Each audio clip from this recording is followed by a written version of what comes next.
Para a execução de muitos trabalhos são necessárias grandes forças. A energia requerida para tais instalações e máquinas, em geral, é fornecida por motores.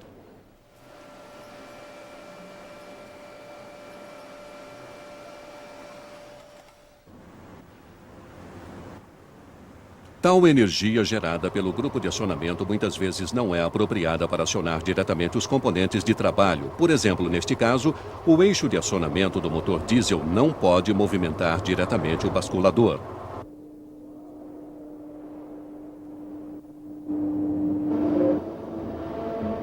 Nem tampouco o motor elétrico poderia mover esta prensa. Portanto, a energia deve ser transformada e posteriormente conduzida ao local onde será executado o trabalho. A hidráulica, por exemplo, é responsável pela transmissão de forças e pelo comando de movimentos, aproveitando-se de uma série de propriedades físicas dos líquidos.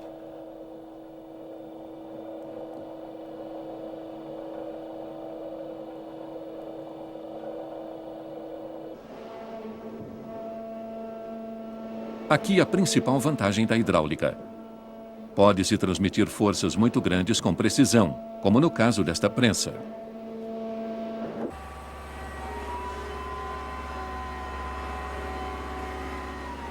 Acionamentos hidráulicos proporcionam uma boa relação peso-potência, uma vantagem nas instalações móveis.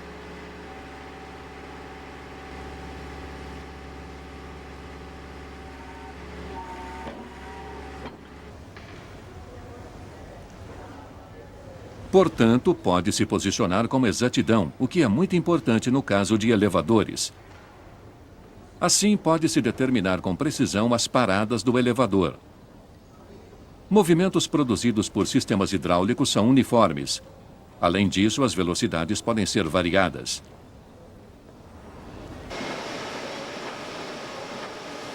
No caso desta serra mecânica, o avanço é mais lento do que o retorno.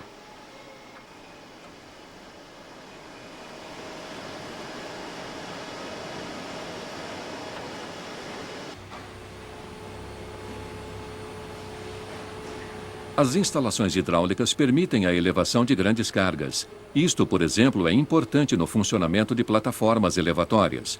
Neste caso, pode-se proteger o sistema contra sobrecargas de forma simples e eficiente.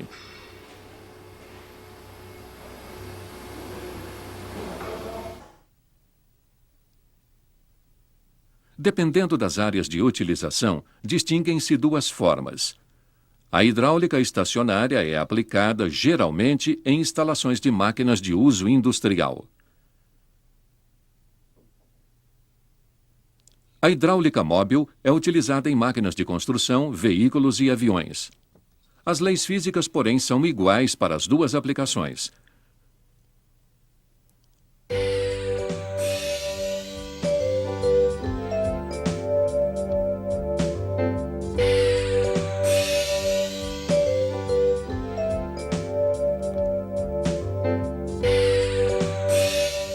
O fluido hidráulico tem várias funções. Primeira, deve transmitir energia de pressão.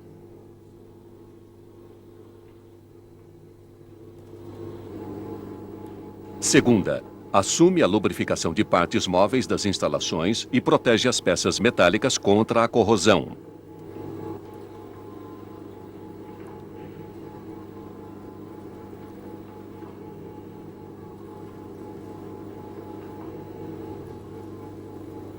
Terceira, deve eliminar o calor gerado pelo atrito do fluxo de óleo nas instalações hidráulicas. Quarta, deve arrastar as partículas metálicas resultantes da abrasão entre as partes móveis dos elementos hidráulicos e depositá-las num filtro apropriado. Quinta, os líquidos têm diversas propriedades que devem ser observadas durante sua aplicação, como fluidos hidráulicos.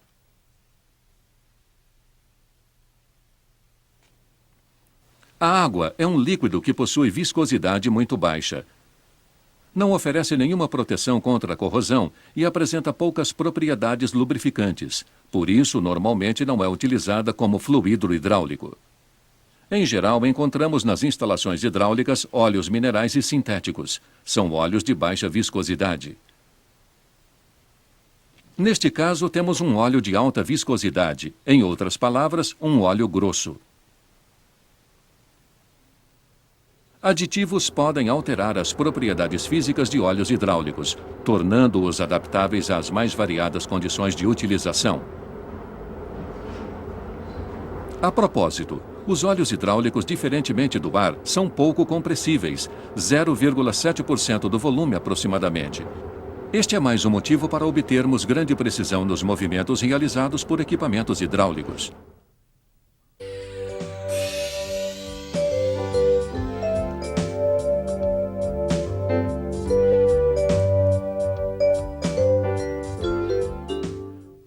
A pressão é determinante para a força de trabalho num sistema hidráulico. Ocorre quando uma força atua sobre determinada área.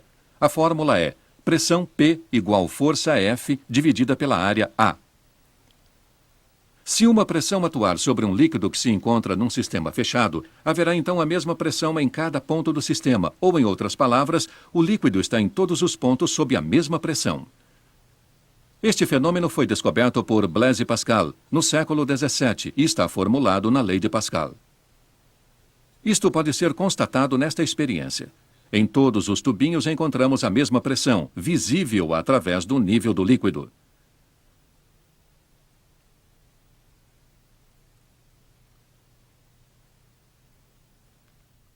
Na prática, isto significa que a força que atua num ponto do sistema hidráulico pode ser aproveitada em outro ponto, uma vez que a pressão propaga-se de forma regular. O valor da vazão é decisivo para a velocidade de trabalho nas instalações hidráulicas. É a quantidade de líquido que percorre uma tubulação durante a unidade de tempo. Podemos expressá-la numa equação. Vazão Q igual volume V dividido pelo tempo T.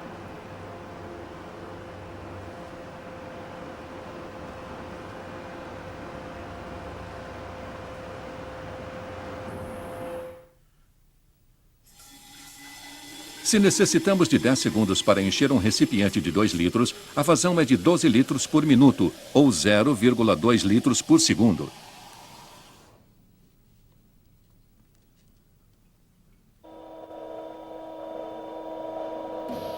Supondo que, neste caso, a vazão seja de 2 litros por minuto e o volume no lado do êmbolo do cilindro seja de 160 centímetros cúbicos, demoraria então aproximadamente 5 segundos para preenchermos o interior do cilindro com o fluido hidráulico e o êmbolo completar o curso de avanço.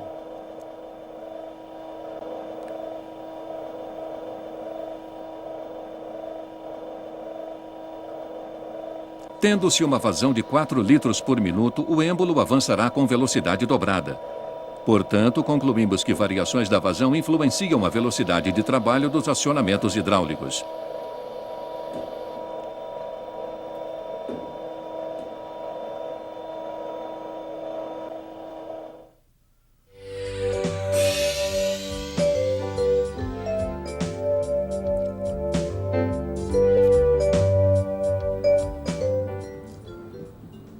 Já vimos que, devido à propagação da pressão dentro de um sistema hidráulico fechado, podemos transmitir uma força. No caso de duas áreas de atuação iguais, isto é, com diâmetros iguais de êmbolos, a força ativa à esquerda é igual à da direita.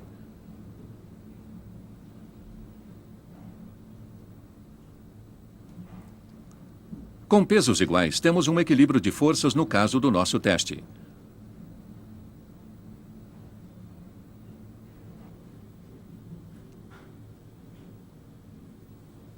Porém, sendo a relação das áreas dos êmbolos 1/3, precisamos triplicar a carga do lado direito para, deste modo, manter o equilíbrio do sistema. Portanto, num sistema hidráulico, a força pode ser dividida ou multiplicada.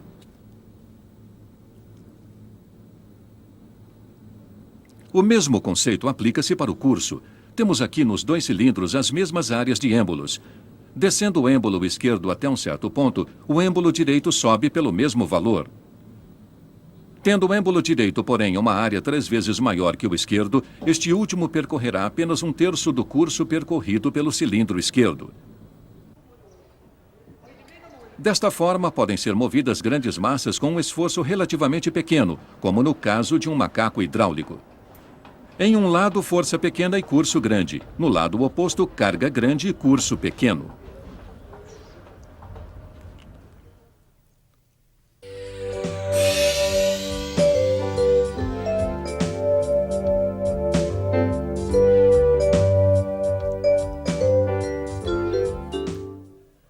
Também a pressão pode ser multiplicada em sistemas hidráulicos. Nosso exemplo mostra uma pressão de 50 bar exercida sobre o lado esquerdo do cilindro. Isto resulta numa força que naturalmente também atua do lado direito. Porém, só temos a metade da área do êmbolo, o que resultará em aproximadamente o dobro da pressão na câmara direita, isto é, 90 bar.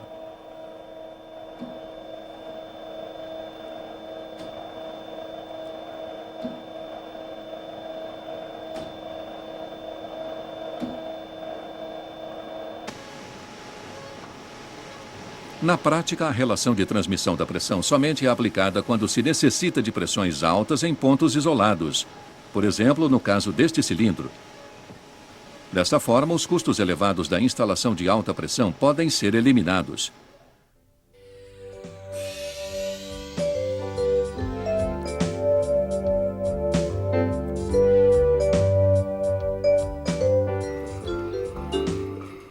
Dentro de uma instalação hidráulica, há pontos com diferentes seções transversais. Como existe em toda a parte a mesma vazão, a velocidade do fluido é maior nos pontos mais estreitos. Em casos onde a velocidade do fluxo está abaixo de 6 metros por segundo, o líquido escoa de forma constante, sendo mais rápido no centro do que nas paredes do tubo. Isto chama-se fluxo laminar.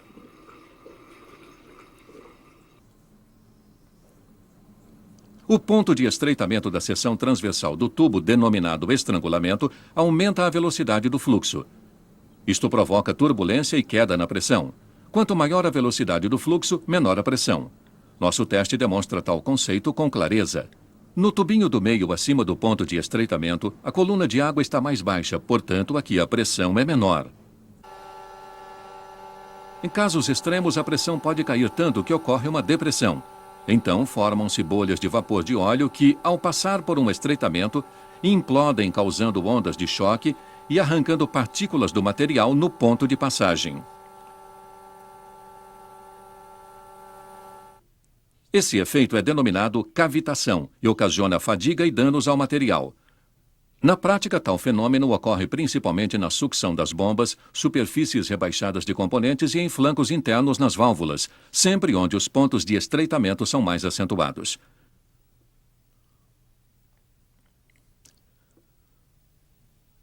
Quando as bolhas são comprimidas, ocorre a elevação da temperatura ultrapassando 830 graus Celsius, o que pode provocar uma autoignição, o chamado efeito diesel.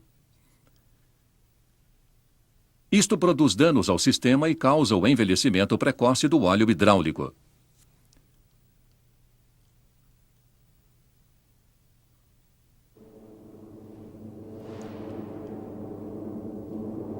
O dimensionamento correto do sistema hidráulico elimina tais ocorrências negativas.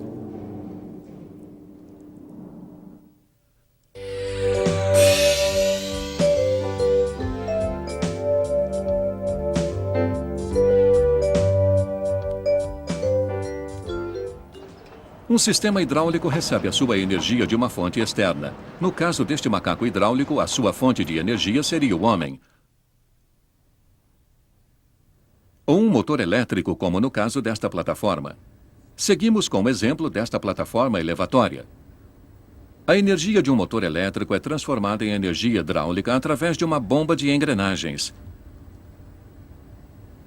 O meio de transporte para essa energia é o óleo hidráulico. O elemento de trabalho nesta plataforma é o êmbolo de um cilindro hidráulico. Para que tudo isto funcione, o sistema hidráulico necessita de um conjunto denominado Sistema de Comando e Controle, que consiste de válvulas de diversos tipos e funções. No caso desta instalação, podemos reconhecer facilmente o grupo de acionamento, o sistema de comando e controle, e o sistema de atuação.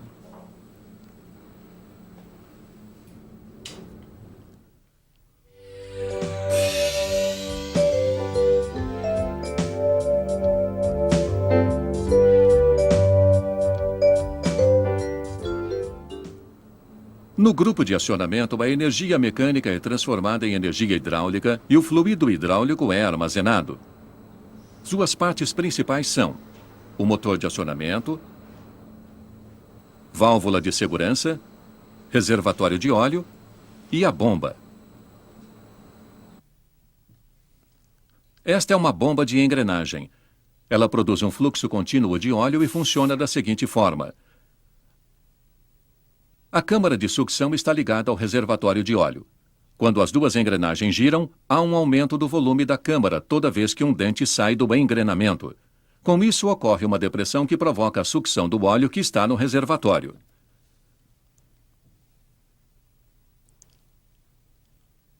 Desta forma, o óleo é conduzido à câmara de pressão encerrada entre os dentes da engrenagem e a parede da bomba. Os dentes engrenando entre si evitam que o óleo retorne da câmara de pressão para a de sucção. Agora o óleo sai da câmara de pressão e entra na tubulação.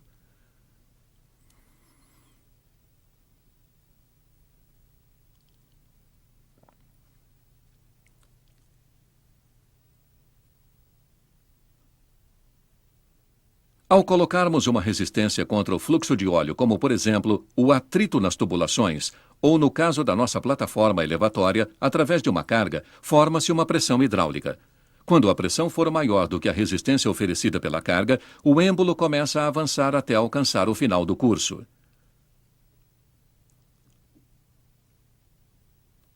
Como a bomba continua a fornecer óleo ao sistema, haverá um aumento de pressão com consequente risco de acidentes. Rompe-se a tubulação e componentes como bomba ou cilindro podem ser danificados. Para que isto não aconteça, existe uma válvula limitadora de pressão que está ajustada à pressão máxima da bomba. Esta somente se abre quando a pressão máxima for alcançada, permitindo que o óleo retorne para o reservatório. O grupo de acionamento é complementado por um manômetro. Esta bomba de engrenagem produz uma vazão constante ou fixa.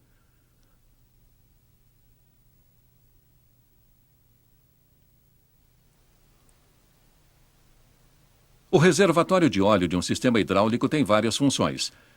Primeiro, ele armazena o óleo que será fornecido para o sistema e recebe o óleo sem pressão da tubulação de retorno. No reservatório, o óleo é resfriado e partículas resultantes de desgaste, bem como água e ar, são eliminados. Para que o tempo de permanência do óleo seja suficiente, o reservatório deve ter uma capacidade volumétrica adequada. Antes de sair do reservatório e retornar ao sistema, o óleo passa por um filtro onde eventuais impurezas existentes são retidas. Aproximadamente 80% dos defeitos encontrados nas instalações hidráulicas são causados por impurezas no óleo. Portanto, é importante trocar o filtro nos intervalos recomendados pelo fabricante. A propósito, os filtros podem ser instalados na tubulação de sucção, de pressão ou de retorno.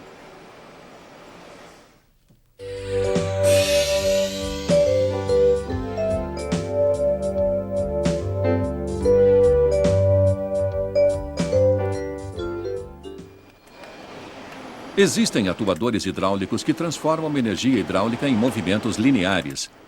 São os cilindros.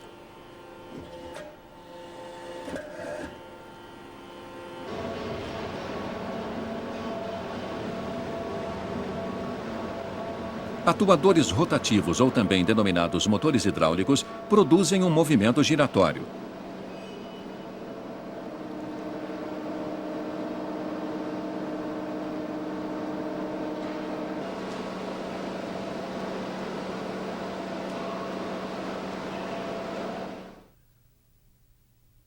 Analisemos os cilindros hidráulicos. Cilindro de simples ação. Este é um cilindro de simples ação com seu símbolo. Tem apenas uma conexão de trabalho. É assim que ele opera. Quando o óleo vai fluir para a câmara traseira, gera-se uma pressão de trabalho e o êmbolo avança. Este cilindro exerce força em apenas uma direção. Mesmo reduzindo-se a pressão do óleo, nada acontecerá. O êmbolo é recolhido somente quando uma força externa atua.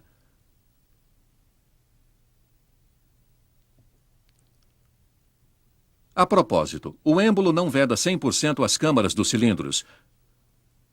Por isso, com o tempo, vaza um pouco de óleo para a câmara sem pressão. Este óleo retorna por meio de um dreno ligado ao reservatório.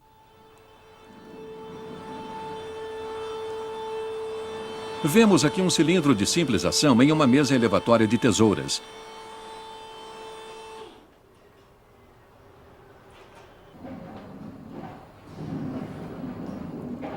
O retorno ocorre por força externa, isto é, através do peso da plataforma. Mas também existem cilindros de simples ação com retorno por força de mola. Este cilindro, por ocasião do avanço, produz uma compressão na mola e retorna por ação da mesma.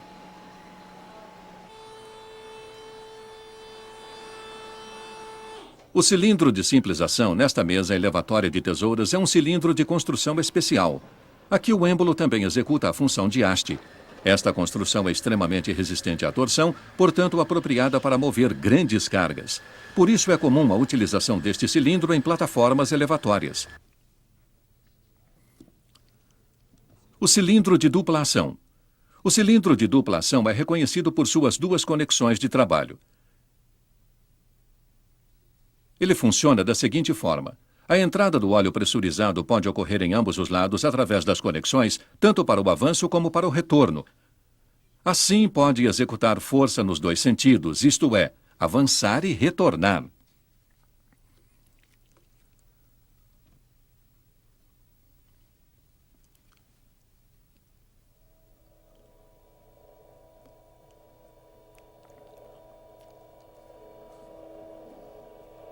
O retorno do cilindro é mais rápido do que o avanço.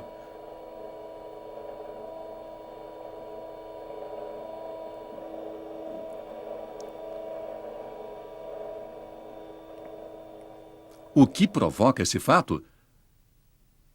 Aqui nós vemos o motivo. O volume do lado da haste é menor. Isto porque a área de atuação do êmbolo é reduzida pela área da haste.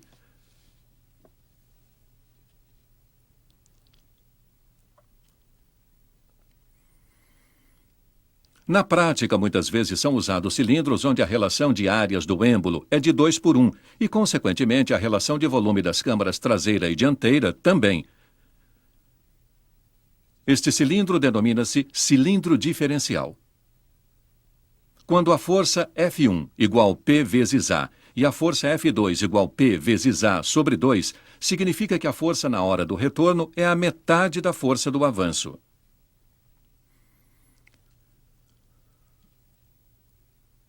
Por outro lado, a câmara dianteira é preenchida com óleo da metade do tempo para a mesma vazão. O êmbolo, portanto, retrocede com o dobro da velocidade. Também a vazão do óleo que sai é o dobro, porque num mesmo tempo a quantidade maior de óleo da câmara traseira deve sair. Com isso ocorre uma pressão dinâmica. Tais características físicas devem ser consideradas na ocasião da escolha do cilindro. No caso deste cilindro de uma prensa, a haste do êmbolo tem quase o mesmo diâmetro do que o próprio êmbolo. Portanto, a diferença entre as duas áreas do êmbolo é acentuada. Consequentemente, uma pequena vazão é suficiente para o rápido retorno do cilindro. Nesta direção hidráulica, tanto para a direita quanto para a esquerda, os movimentos devem ter a mesma velocidade. Por isso empregou-se um cilindro de haste passante, que apresenta a vantagem adicional de movimentar cargas em ambos os sentidos.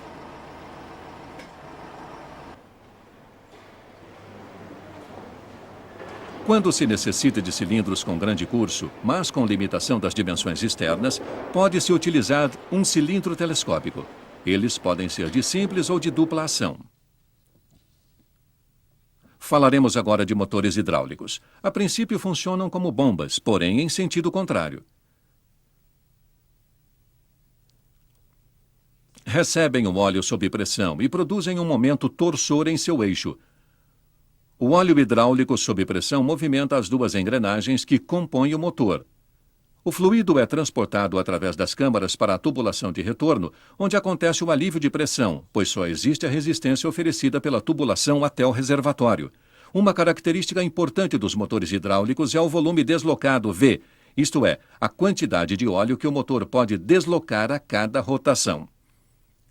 O número de rotações é calculado dividindo-se a vazão pelo volume deslocado. Em todos os cálculos para sistemas hidráulicos deve ser considerada a perda por vazamentos internos. Este motor hidráulico que aciona o cabo da ponte rolante transforma energia hidráulica em energia mecânica através de movimentos rotativos.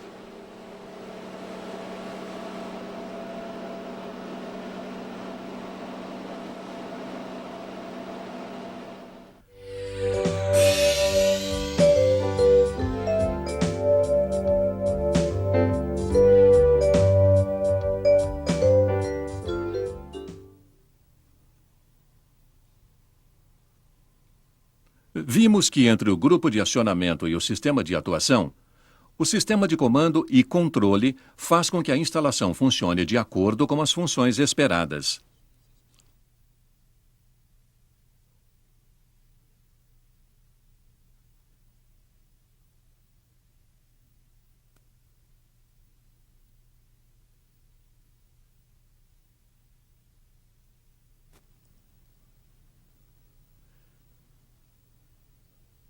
São as válvulas que atuam sobre o fluxo de óleo, ou seja, realizam a interface entre o grupo de acionamento e o sistema de atuação. Elas bloqueiam o fluxo,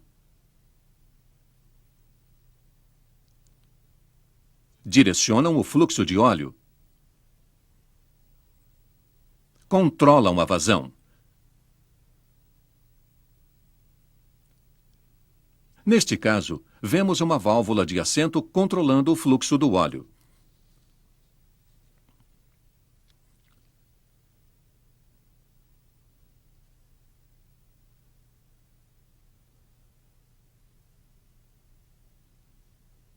E aqui uma válvula de cursor realizando a mesma função.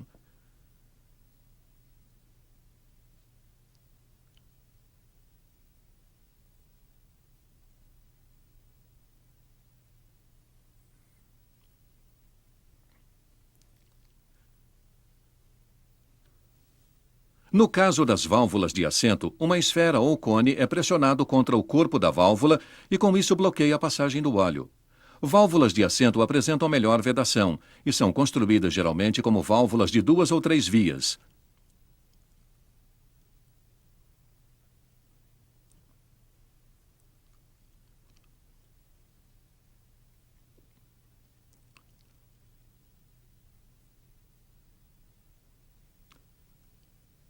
Válvula de distribuição.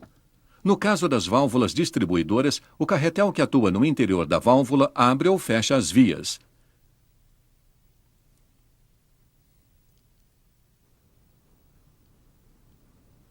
Existem várias maneiras de acionar as válvulas hidráulicas.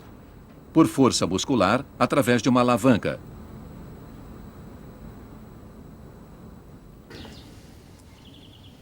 Ou com um pedal.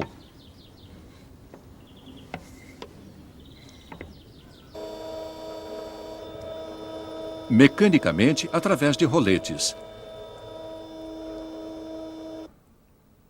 Acionamento por alavanca e retorno por mola.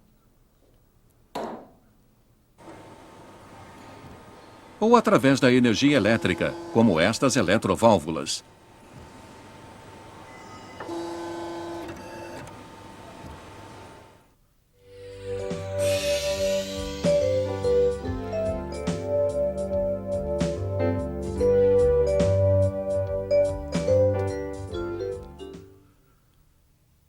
Válvulas direcionais têm a função de comandar o sentido de fluxo do óleo hidráulico. Esta é uma válvula de duas vias, com seu símbolo. Ela tem 2 conexões e 2 posições de comando. Sua denominação deve-se a este fato. Funciona da seguinte maneira. Numa posição de comando, a passagem do óleo fica bloqueada. Na outra posição, é liberada.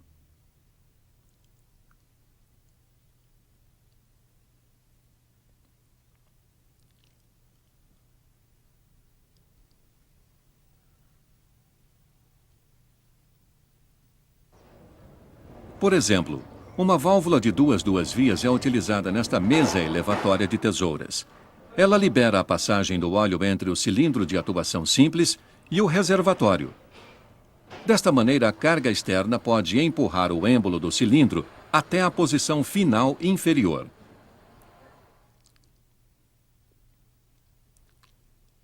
A válvula de 3 vias também tem duas posições de comando, porém, 3 conexões. Por exemplo, uma ligada à bomba, uma para o atuador e a outra ligada ao reservatório. Neste caso, a conexão da bomba está bloqueada, estando a válvula desacionada. Comutando-se a válvula, o óleo escoa para o cilindro, o êmbolo avança. Desacionando-se a válvula, interrompe-se o fluxo do óleo pressurizado. No caso do nosso exemplo, uma força atuando externamente empurra o êmbolo até a posição final de recuo. E com isso, o óleo hidráulico volta ao reservatório, pois a via para retorno está aberta na válvula.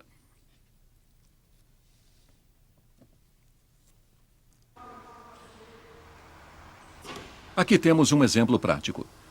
Comutando-se a válvula de 3 vias, o óleo pode escoar do cilindro de simples ação para o reservatório. O cilindro recua e a plataforma desce.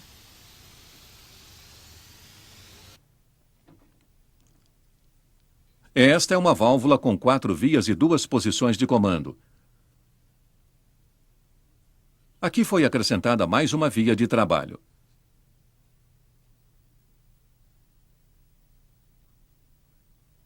No caso da válvula 4 vias, de acordo com a posição de comando, o fluxo de óleo pressurizado é direcionado a uma das conexões de trabalho.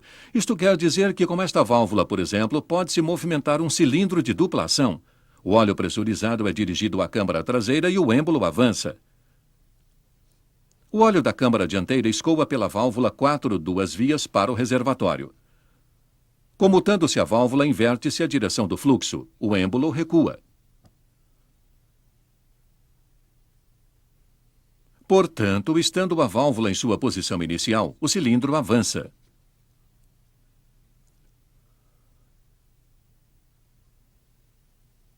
Acionada a válvula, o cilindro recua.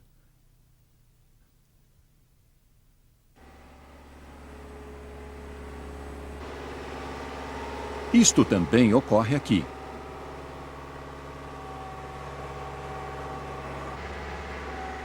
Quando a pá da escavadeira se abre.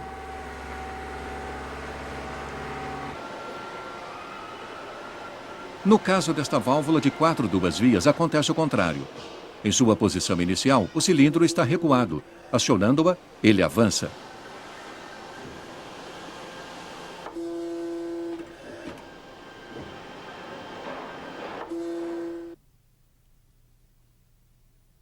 Esta válvula distingue-se da válvula de 4 vias por possuir 3 posições de comando.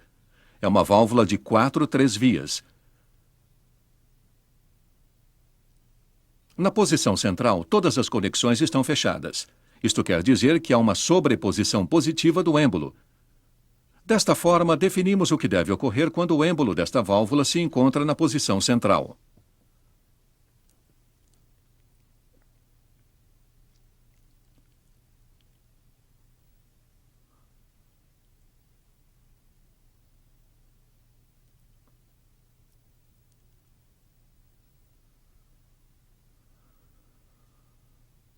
Com esta válvula, os movimentos do êmbolo podem ser bloqueados em qualquer ponto do curso e também invertidos.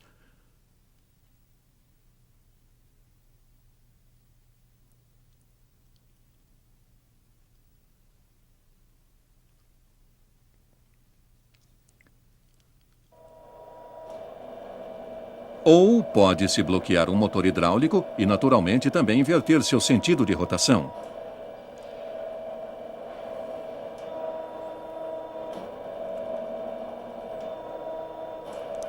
Este é o símbolo de uma válvula de 4 vias com sobreposição positiva do êmbolo.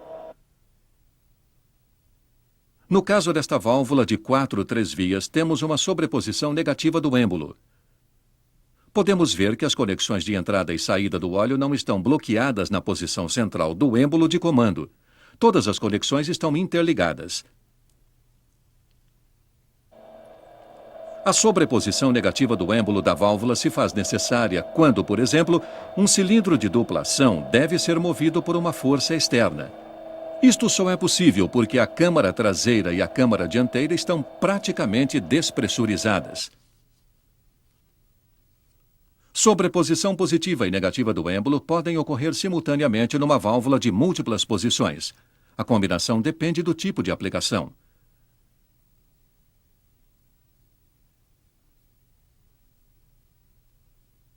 No caso desta válvula aqui representada, a função relacionada ao elemento atuador é a mesma. As conexões de trabalho estão bloqueadas, porém as conexões de pressão e retorno estão interligadas. Em outras palavras, encontrando-se a válvula de 4 vias na posição central, não existe pressão no sistema, pois o fluxo é desviado para o reservatório.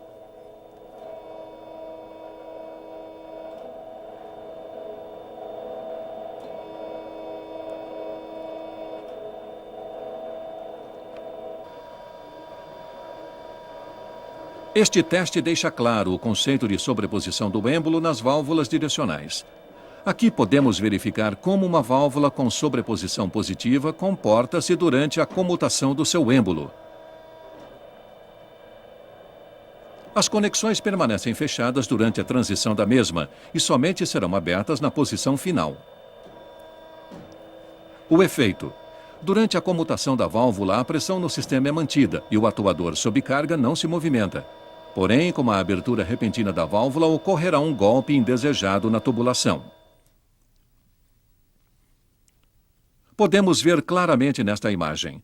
A transição é indicada nos quadrinhos intermediários à direita e à esquerda da posição central, onde as conexões encontram-se bloqueadas.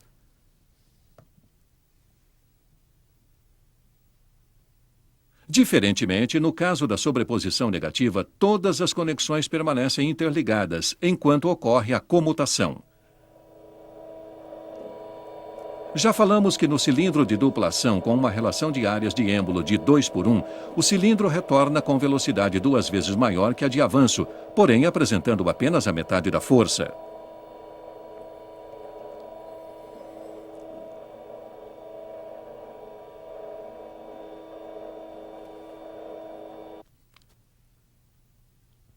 Quando queremos obter velocidades iguais de avanço e de retorno, podemos utilizar um circuito regenerativo, utilizando uma válvula de 2 vias.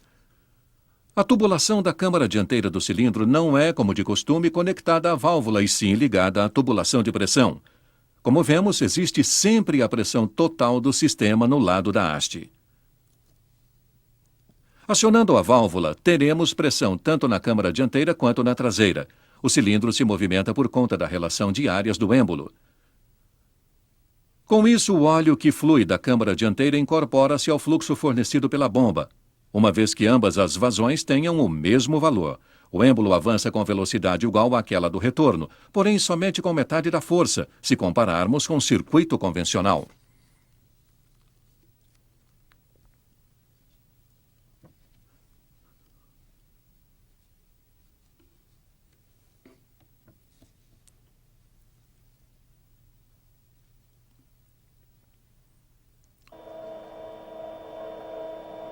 Temos aqui um circuito regenerativo aplicando-se uma válvula 4 vias com conexões A e B interligadas à pressão da posição central de comando. O cilindro retorna rapidamente. A fase do avanço também ocorre de forma rápida porque temos um circuito regenerativo atuando.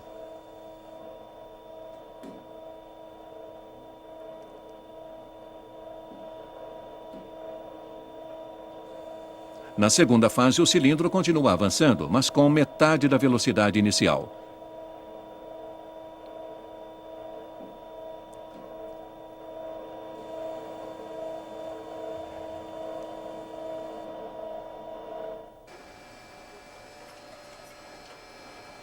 Isto significa, na prática, avanço rápido da ferramenta, usinagem lenta, retorno rápido.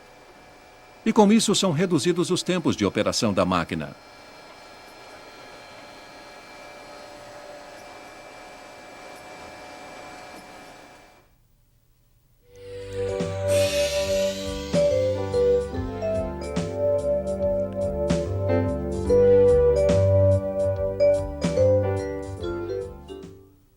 Válvulas de bloqueio permitem o fluxo de óleo num sentido e bloqueiam-no em sentido contrário.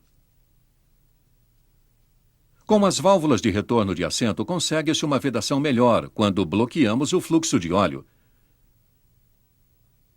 Neste caso, a válvula de retenção permanece fechada pela ação da mola. Quando o óleo começa a escoar no sentido indicado, o cone é pressionado contra a mola, deslocando-se do assento e liberando a passagem do óleo. Havendo fluxo em sentido contrário, este é bloqueado.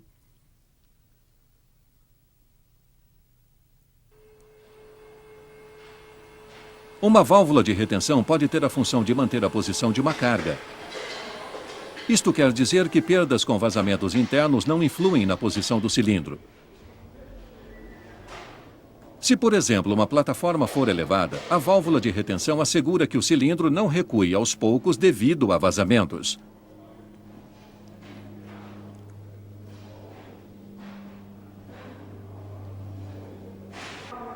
Para que o cilindro recue, o bloqueio gerado pela válvula de retenção deve ser eliminado.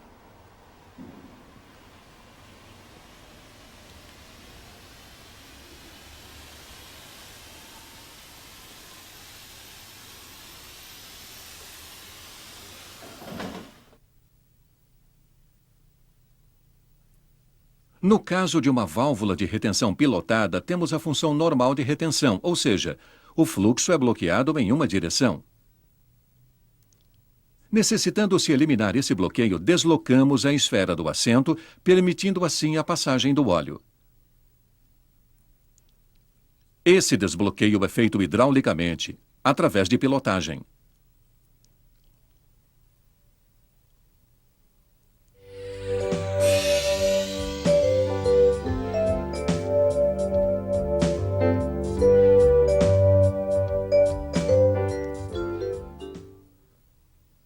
Válvulas de pressão comandam e regulam a pressão do óleo hidráulico no circuito ou em seus elementos. Existem dois tipos: as válvulas limitadoras de pressão e as válvulas reguladoras de pressão. A limitadora de pressão deve evitar que seja ultrapassado um limite pré-determinado de pressão no sistema. E isto funciona deste modo: aproximando-se do valor máximo para a pressão, a válvula começa a se abrir e parte do óleo retorna ao reservatório.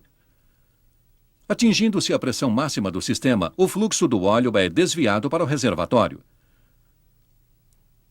Com isto, evita-se o aumento da pressão acima do valor estabelecido. Caindo a pressão novamente, por exemplo, quando uma válvula direcional for comutada, a válvula limitadora de pressão se fecha. Cada circuito hidráulico é protegido pelo menos por uma válvula limitadora de pressão. Mais uma palavra referente às condições de pressão em sistemas hidráulicos. Por exemplo, durante o deslocamento de uma carga, a pressão máxima ajustada na válvula limitadora de pressão não será atingida. Isto porque a pressão de trabalho será o resultado da resistência oferecida pela carga, somada às perdas pelo atrito nas válvulas e tubulações. Perdas essas que podem chegar a 25% da pressão de trabalho. Uma situação dinâmica, no entanto, pode transformar-se numa situação estática quando o êmbolo do cilindro atingir a posição final de avanço.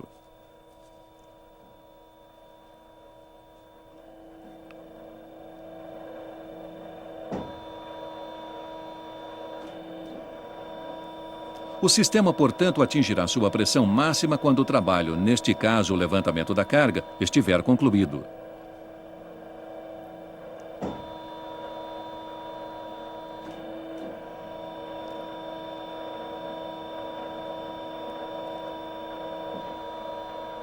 Na operação de fixar, por exemplo, atinge-se a pressão máxima pré-determinada e, consequentemente, a força máxima quando as garras sujeitarem a barra. Válvula reguladora de pressão. Se, por exemplo, tivermos um sistema com dois atuadores que devam proporcionar forças diferentes e que, portanto, trabalhem com pressões diferentes, a pressão para um dos atuadores poderia ser limitada a um valor mais baixo através da válvula reguladora de pressão. A pressão na saída da válvula atua sobre um êmbolo de comando. Elevando-se tal pressão, o êmbolo de comando é deslocado contra a mola, pouco antes de alcançar o valor máximo regulado. No caso de um cilindro, quando este alcança sua posição final, a pressão subirá.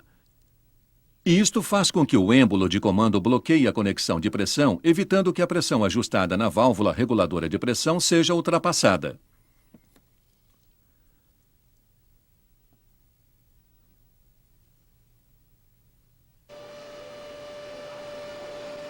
Esta é uma válvula reguladora de pressão de 2 vias. Sua função é limitar a pressão do mandril a um valor determinado.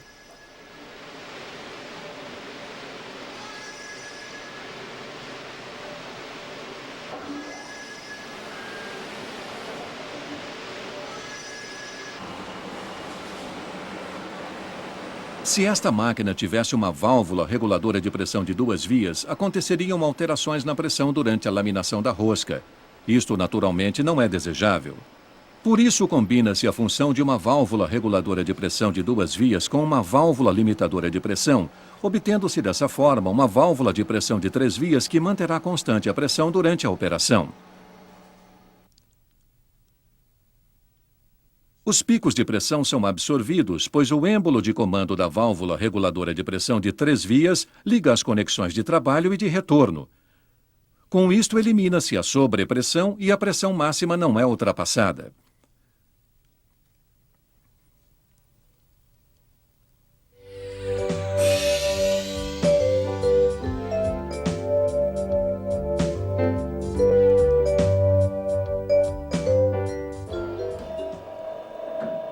Pode-se controlar a velocidade dos elementos atuadores mediante a combinação de uma válvula de fluxo com uma válvula limitadora de pressão.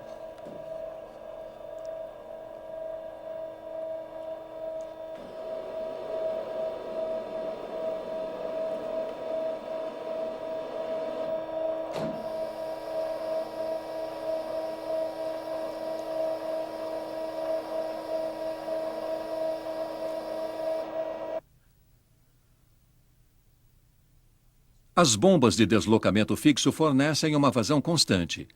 Isto significa que, havendo um estrangulamento à passagem do fluxo, teremos um aumento de velocidade do fluido e, consequentemente, aumento de pressão antes do ponto de estreitamento.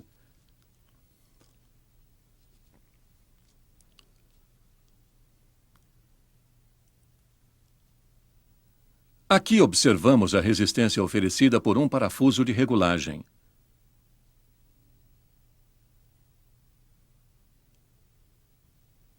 A pressão aumenta na tubulação anterior à válvula. A válvula limitadora de pressão começa a se abrir, dividindo-se assim o fluxo. Deste modo, uma parte escoa para o cilindro e a outra parte retorna ao reservatório. Esta vazão agora menor, que atua no cilindro, provoca uma velocidade de trabalho também menor.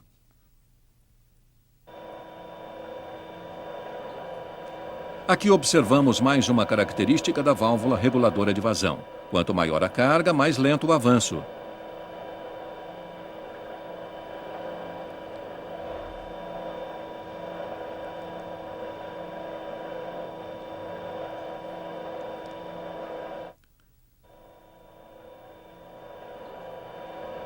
Um circuito que funcione independentemente da carga pode ser construído utilizando-se uma válvula reguladora de vazão compensada quanto à pressão.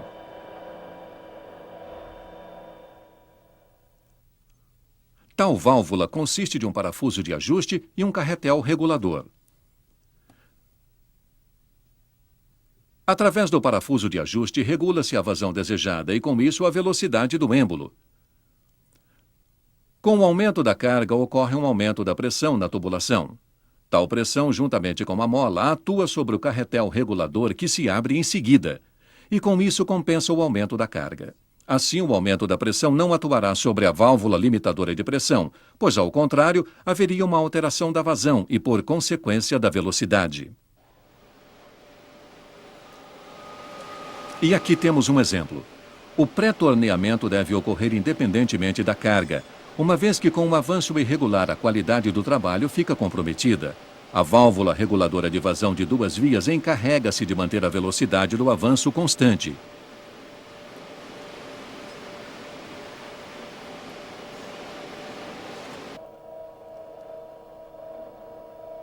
Existem dois métodos de regulagem de vazão.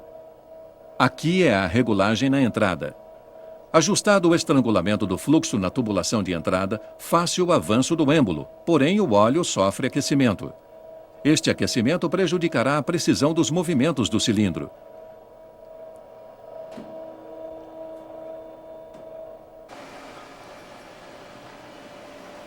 Este fato não tem relevância em algumas máquinas, mas no caso deste centro de usinagem, onde se exige precisão, o aquecimento do óleo é indesejável.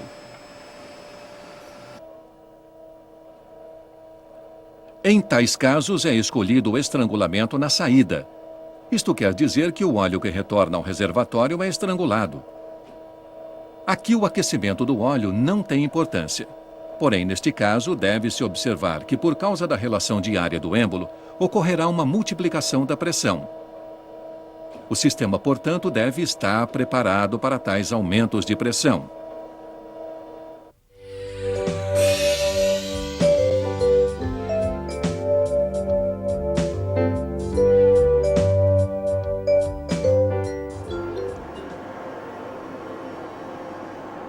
Independentemente da complexidade de um sistema hidráulico, sua metodologia de projeto é sempre a mesma.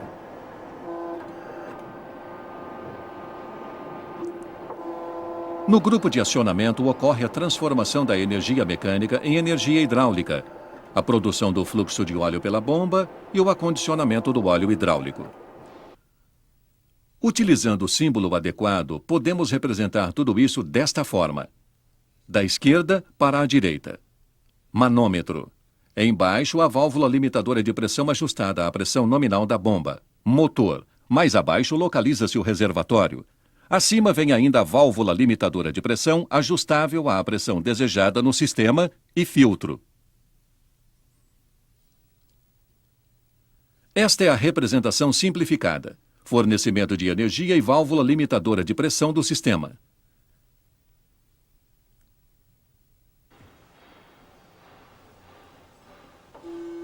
Dentro do bloco de comando de controle, o fluxo de óleo deve ser influenciado de acordo com as necessidades do sistema. As válvulas assumem a tarefa de direcionar, controlar o fluxo e reduzir a pressão. Válvulas de bloqueio são utilizadas para impedir a passagem do fluido em determinado sentido.